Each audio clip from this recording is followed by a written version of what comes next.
Hey everyone, this is HD Jen. I'm here with HD Eunice. Hey there. We're going to spend a few minutes chatting about executive board members and the roles and expectations for each board member. This is important stuff. Whether or not you plan to run for an elected position, it's helpful for everyone to understand the roles and expectations of everyone involved.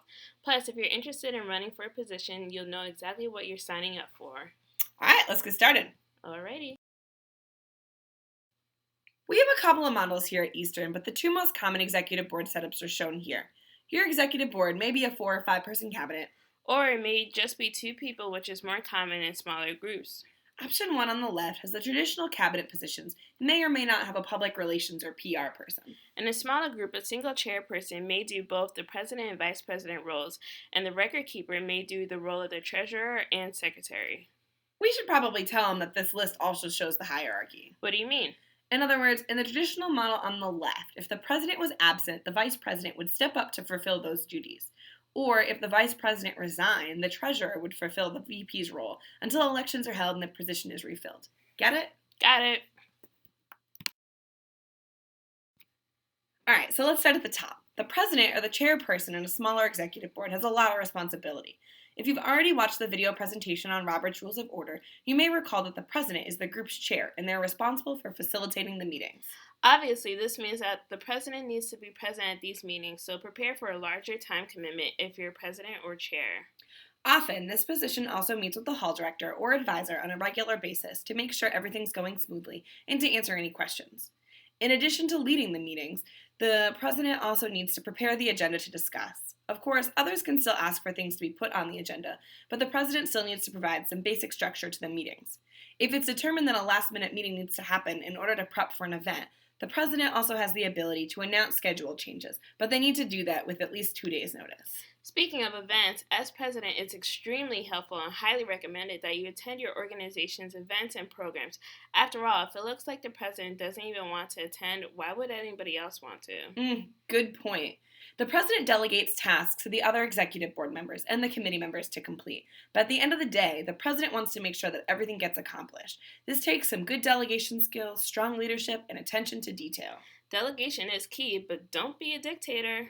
Since our groups are run by Robert's Rules, everything is majority rules, not the president rules. There's no such thing as a presidential veto here, so the president should be prepared to be a servant to the people.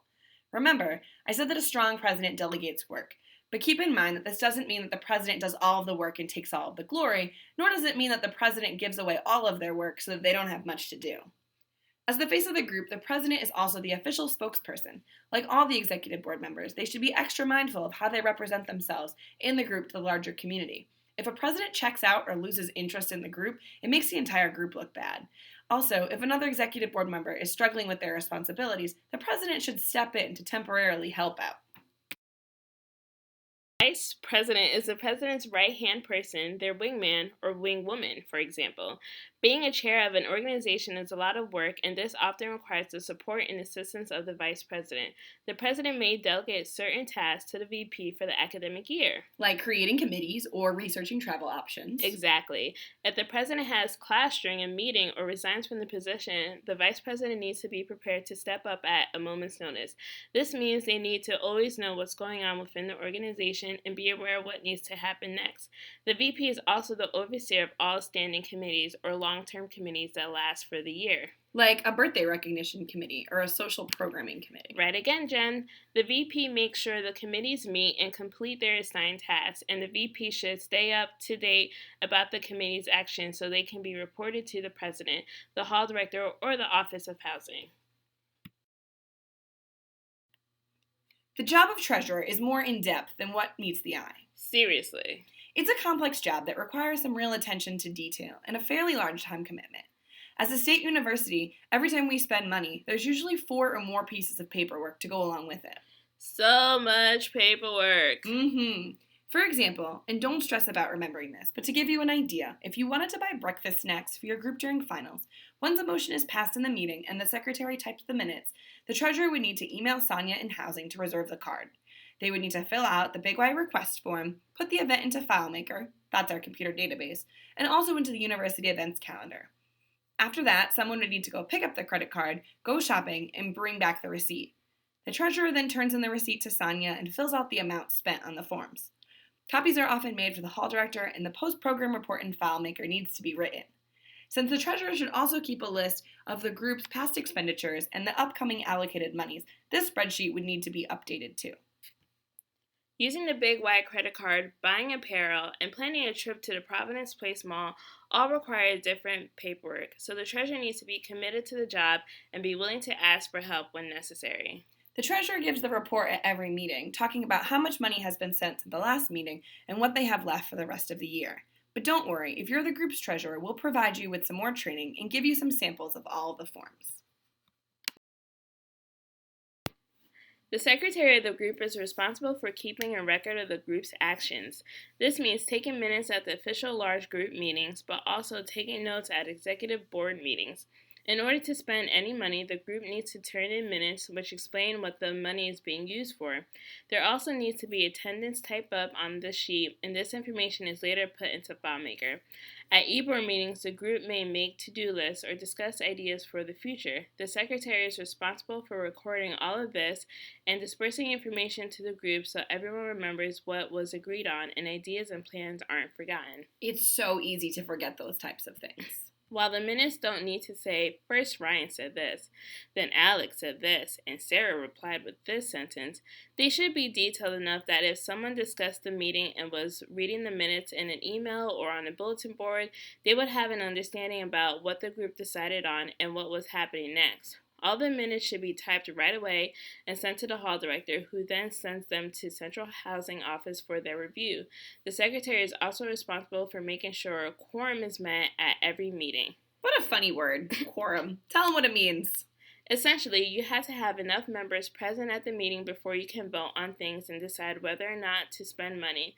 This should be counted before any voting begins. For RHAs, the number of people needed to meet quorum is found in the hall's constitution, but is generally 2 residents per RA in the building. For example, if there are 4 RAs in the building, what does that equal, Jen? Oh, math problems. But 4 RAs times 2 people each means 8 residents, and they can be from anywhere in the building. For theme housing, the minimum number is a third of the group who is eligible to vote. We may not be mathematicians up here, but we do know that there's no such thing as a half person. So if a third of your group ends in a fraction, we always round up. In small executive boards, the treasurer and secretary positions may be combined. As you can imagine, this is quite a bit of work and responsibility. If your group has a PR or public relations position, this person is responsible for the group's branding. Public relations does all of the marketing for events and meetings that are scheduled to take place. This may be signs, emails, banners, or messages on social media, or something even more creative. Depending on your building and the program's audience, there may be a whiteboard or bulletin board that needs regular updating, so others can stay in the loop. Additionally, the PR person is responsible for handling promotional items, like if you order t-shirts or jackets, since all of this goes along with the group's branding. I love sweatshirts. Each group may be structured a little differently depending on what works for the individuals. Meeting frequency or length may vary, but every member has a role to play, including those who aren't on the executive board. After all, not much happens if there are no members to reach quorum and no motions can be passed. That's true. While we hope it never happens, if an executive board officer fails to do their duties, they can be removed from the position. We won't go into all the details here, but know that you'd probably lose priority points if you left the position. Being on an executive board is a lot of responsibility and more of a time commitment than being a regular member, but the leadership experience is incredible for your personal and professional development, and plus, it looks great on your resume. Gotta boost that resume. Now minimize this window and go out there and take the assessment. Good luck!